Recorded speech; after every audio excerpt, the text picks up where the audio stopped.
Okay. You ready? Yeah, okay. I'm going to ask you the question, pause, and then start talking. Okay. How does the lawn sprinkler system work? Okay. A lawn sprinkler system works. There's some basic things about it. First of all, it's divided into groups or zones of heads. And each individual zone has a set number of heads on it, and they're all the same type.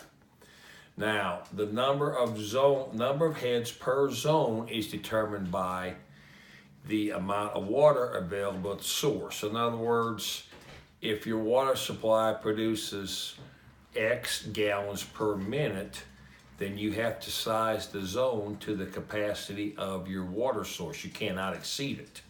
You have to match the two up. And each of the zones run in sequence one at a time. So it goes around the yard in a pattern. And then there is a clock on any sprinkler system. The clock tells it when to turn on, when to turn off, what day of the week to run.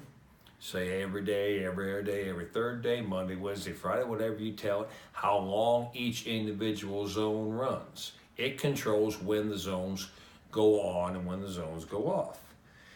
And then the third most important component to a lawn sprinkler system is your tap or your water supply. And there's three essential ingredients in a water supply. First, the water supply has to have a consistent capacity to produce a volume of water over an extended period of time.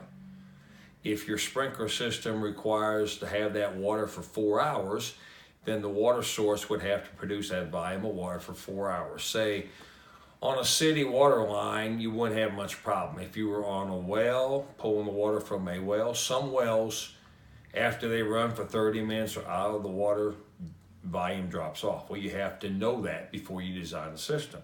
Secondly, you have to have a shut-off valve for the entire system that's below the freeze line. And then after that valve, you have to have a way to introduce air into the system to winterize it so it doesn't freeze in the winter and remove the backflow.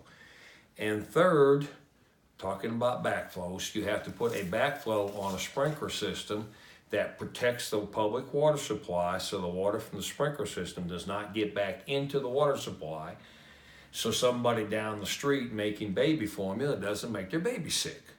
And there's laws and codes that require backflows that are hooked to a public water supply.